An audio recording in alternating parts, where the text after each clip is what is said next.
माघ कृष्ण पक्ष एकादशी को षटतिला एकादशी के नाम से जाना जाता है। जैसा कि हम सभी जानते हैं कि प्रत्येक माह में दो एकादशी होती हैं, एक कृष्ण पक्ष में तथा दूसरी शुक्ल पक्ष में। इस तरह पूरे वर्ष भर में 24 एकादशी होती है। यदि अधिक मास लगता है तो इन एकादशियों की संख्या बढ़कर 26 हो जाती है। हर एकादशी का अपना महत्व एवं नाम होता है तथा व्रत का फल होता है, परंतु सभी एकादशियों के व्रत के नियम लगभग एक ही प्रकार होते हैं। सभी में भगवान विष्णु के निमित्त व्रत किया जाता है। जी हाँ मित्रों, आज माघ मास कृष्ण पक्ष की षटतिला एकादशी के विषय में समस्त जानकारी, व्रत विधान, मुहूर्त, कथा, महात्म्य को लेकर मैं काशी से सतीश चंद्र पांडे, आचार्य कश्यप उपस्थित हूँ। आपका हमारे चैनल पर हार्दिक स्वागत है। यदि आप पहली बार हमारे चैनल पर पधारे हैं तो चैनल को सब्सक्राइब करने के साथ साथ बेल का आइकन अवश्य प्रेस कर लें। हम इसी तरह व्रत, अनुष्ठान, वास्तु, ज्योतिष से संबंधित प्रामाणिक वीडियो लाते रहते हैं। आइए षटतिला एकादशी व्रत विधान की इस वीडियो का शुभारंभ करते हैं। माघ कृष्ण पक्ष की एकादशी को षटतिला एकादशी के नाम से जाना जाता है। इसका नाम षटतिला क्यों पड़ा और षटतिला से क्या तात्पर्य है, आइए जानते हैं। तिलस्नायी, तिलोद्वर्ती, तिलहोत्री, तिलोदकी, तिलभुक, तिलदाता च षटतिला पापनाशिनी। इस एकादशी में 6 प्रकार से तिल के प्रयोग को बताया गया है। पहला, तिल से स्नान करना चाहिए। दूसरा, तिल का उबटन लगाना चाहिए। तीसरा, तिल का हवन करना चाहिए। चौथा, तिल का तर्पण करना चाहिए। पांचवा, तिल का भोजन करना चाहिए तथा छठा, तिल का दान करना चाहिए। 6 प्रकार से तिल का प्रयोग इस एकादशी में किया जाता है, इसलिए इसका नाम षटतिला कहा गया है। मित्रों, कुछ लोगों को शंका हो सकती है कि एकादशी व्रत में तिल का भक्षण कैसे करें, तो सिर्फ इसी षटतिला एकादशी में इस तरह का विधान बताया गया है। अन्य एकादशी में तिल भक्षण नहीं कहा गया है। आइए अब इस वर्ष 2021 माघ मास में षटतिला एकादशी कब पड़ रही है, कब व्रत करें, इस विषय में सटीक मुहूर्त जान लेते हैं। माघ कृष्ण पक्ष दिनांक 7 फरवरी 2021 को स्मार्त अर्थात समस्त गृहस्थ जन षटतिला एकादशी का व्रत करेंगे तथा दिनांक 8 फरवरी को वैष्णव संप्रदाय के लोग षटतिला एकादशी का व्रत करेंगे। इसी दिन तिल द्वादशी भी मनाई जाएगी। आपको यह भी बता दूं कि इसी दिन तिल की उत्पत्ति भी हुई थी। समस्त गृहस्थ लोग 7 फरवरी 2021 को षटतिला का व्रत करेंगे। 8 फरवरी को सुबह एकादशी व्रत का पारण करेंगे। इस दिन रविवार, ज्येष्ठा तथा मूल नक्षत्र, धनु तथा मकर राशि की चंद्रमा, मकर के सूर्य एवं मकर के बृहस्पति रहेंगे। शिशिर ऋतु, उत्तरायण के सूर्य तथा प्रमादी संवत्सर रहेगा। आइए अब एकादशी व्रत के नियम विधान के विषय में जानते हैं। मित्रों, सभी एकादशी के व्रत के विधान नियम लगभग समान ही होते हैं। आप एकादशी से संबंधित 16 नियमों तथा व्रत विधान की समस्त जानकारी के लिए आई बटन में जाकर हमारी पहले की वीडियो देख सकते हैं। एकादशी व्रत से एक दिन पूर्व सात्विक आहार ग्रहण करें, ब्रह्मचर्य का पालन करें और भोजन में चावल का परित्याग करें। एकादशी के दिन प्रातःकाल उठकर स्नान नित्य क्रिया से निवृत्त होकर एकादशी के व्रत को धारण करें। हाथ में जल लेकर संकल्प करें कि आज भगवान विष्णु के प्रीत्यर्थ धर्मार्थ काम मोक्ष चतुर्विध पुरुषार्थ की सिद्धि, धन धान्य, सुख समृद्धि, विष्णुलोक की प्राप्ति के लिए भगवान विष्णु का पूजन पूर्वक षटतिला एकादशी का व्रत करेंगे।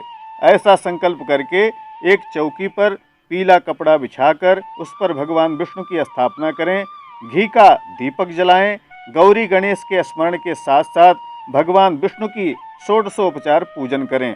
पाद्य, अर्घ, आचमन, स्नान, वस्त्र, यज्ञोपवीत, उपवस्त्र, चंदन, तुलसी, पुष्प, धूप, दीप, नैवेद्य, तांबूल, फल, दक्षिणा, प्रदक्षिणा, इस तरह षोडशोपचार पूजन करें। इसी को षोडशोपचार पूजा विधान कहा जाता है। पूजन के बाद ओम नमो भगवते वासुदेवाय इस महामंत्र का एक माला अथवा अपनी श्रद्धा, समय और भक्ति के अनुसार जप करें। पुरुष सूक्त, विष्णु सहस्त्रनाम आदि का पाठ करें अथवा सुने। छल कपट ईर्ष्या दंभ अहंकार का त्याग कर षटतिला का सेवन करें। घी से ओम नमो भगवते वासुदेवाय इस मंत्र से 108 बार हवन करें। दिन में शयन तांबूल भक्षण न करें। पूर्ण श्रद्धा भक्ति के साथ व्रत के नियम का पालन करें। गाय, ब्राह्मण, गीता, तुलसी, गंगा की पूजा, सूर्यार्घ, सूर्य नमस्कार करना चाहिए। गरीबों को गर्म ऊनी कपड़े का दान करें। ब्राह्मणों को कंबल, सीधा, षटतिला एवं दक्षिणा का दान करना चाहिए। एक समय दालभ्य ऋषि ने पुलस्त्य से पूछा कि हे महाराज, पृथ्वी लोक में मनुष्य ब्रह्म हत्या आदि महान पाप करते हैं, पराये धन की चोरी तथा दूसरे की उन्नति देखकर ईर्ष्या करते हैं, साथ ही अनेक प्रकार के व्यसनों में फंसे रहते हैं, फिर भी उनको नरक प्राप्त नहीं होता, इसका क्या कारण है? वह न जाने कौन सा दान पुण्य करते हैं जिससे उनके पाप नष्ट हो जाते हैं। यह सब कृपा पूर्वक आप हमसे कहिए। पुलस्त्य मुनि कहने लगे कि हे महाभाग, आपने मुझसे अत्यंत गंभीर प्रश्न पूछा है। इससे संसार के जीवों का अत्यंत भला होगा। इस भेद को ब्रह्मा, विष्णु, रुद्र तथा इंद्र आदि देवता भी नहीं जानते, परंतु मैं आपको यह गुप्त तत्व अवश्य बताऊंगा। उन्होंने कहा कि माघ मास लगते ही मनुष्य को स्नान आदि करके शुद्ध रहना चाहिए। इंद्रियों को वश में करके काम, क्रोध, लोभ, मोह, अहंकार, ईर्ष्या तथा द्वेष आदि का त्याग कर भगवान का स्मरण करना चाहिए। पुष्य नक्षत्र में गोबर, कपास, तिल मिलाकर उनके कंडे बनाना चाहिए। उन कंडों से भगवान विष्णु के निमित्त 108 बार हवन करना चाहिए। मूल नक्षत्र यदि हो, एकादशी तिथि हो, तो अच्छे पुण्य देने वाले नियमों को ग्रहण करना चाहिए।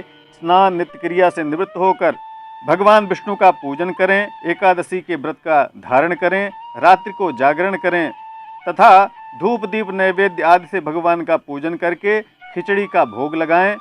नारियल, सीताफल, सुपारी का अर्घ्य देकर भगवान की स्तुति करें। हे भगवान, आप दीनों को शरण देने वाले हैं। इस संसार सागर में फंसे हुए समस्त जीवों का उद्धार करने वाले हैं। हे पुंडरीकाक्ष, हे वासुदेव, आप हम पर कृपा करें। इसके पश्चात जल से भरा हुआ कुंभ ब्राह्मण को दान करना चाहिए। श्यामा गौदान करना चाहिए। तिल पात्र देना चाहिए। तिल स्नान और भोजन इस दिन दोनों ही श्रेष्ठ हैं। इस प्रकार जो मनुष्य जितने तिलों का दान करता है, उतने ही 1000 वर्ष वह स्वर्ग में वास करता है। षटतिला एकादशी के दिन इस तरह 6 प्रकार से तिलों का उपयोग करना चाहिए। ऐसा करने से मनुष्य समस्त पापों से मुक्त होकर अंत में बैकुंठपुर को चला जाता है।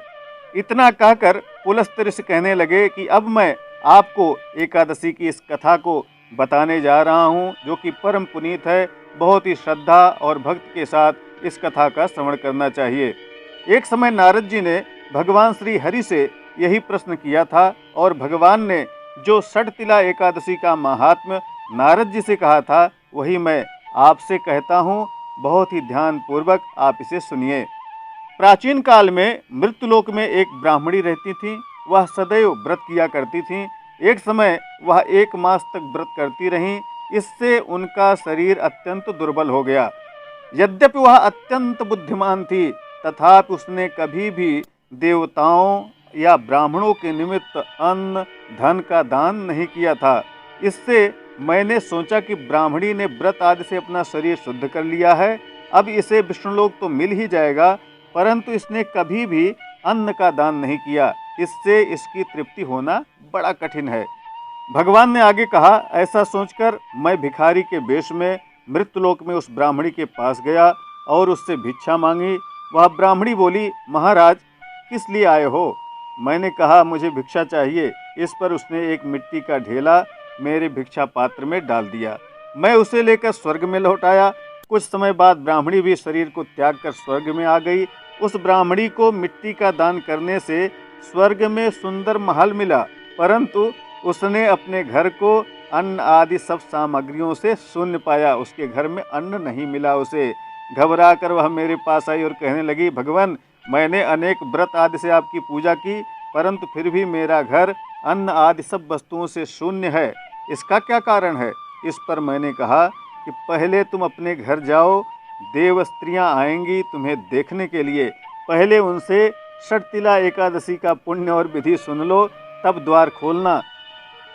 मेरे ऐसे वचन सुनकर वह अपने घर गई। जब देवस्त्रियां आईं और द्वार खोलने को कहा तो ब्राह्मणी बोली, आप मुझे देखने आई हैं तो षटतिला एकादशी का महात्म्य मुझसे कहिए। उनमें से एक देवस्त्री कहने लगी कि ठीक है, मैं कहती हूँ। जब ब्राह्मणी ने षटतिला एकादशी का महात्म्य सुना तब उसने द्वार को खोला। देवांगनाओं ने उसको देखा कि ना तो वह गांधर्वी है ना आसुरी है, वरन वह तो एक मानुषी है, मनुष्य लोक से आई हुई है। उस ब्राह्मणी ने उनके कथनानुसार षटतिला एकादशी का व्रत किया, जिसके प्रभाव से वह सुंदर और रूपवती हो गई तथा उसका घर अन्न आदि समस्त सामग्रियों से भर गया। अतः मनुष्यों को मूर्खता त्याग कर, अज्ञान को त्याग कर षटतिला एकादशी का व्रत और लोभ न करके तिल आदि का दान करना चाहिए। इससे दुर्भाग्य, दरिद्रता तथा अनेक प्रकार के कष्ट दूर होकर मोक्ष की प्राप्ति होती है। बोलिए विष्णु भगवान की जय। परम पुनीत षटतिला एकादशी की कथा को आपने सुना। भगवान सबकी मनोकामना पूर्ण करें, सबके घर में अन्न धन परिपूर्ण करें, सभी को उत्तम लोक की प्राप्ति हो। इसी आशा के साथ आज की यह वीडियो समापन करूंगा। आप लाइक अवश्य करिएगा इस वीडियो को। जिन्होंने अभी तक चैनल को सब्सक्राइब नहीं किया है वे सब्सक्राइब कर लें।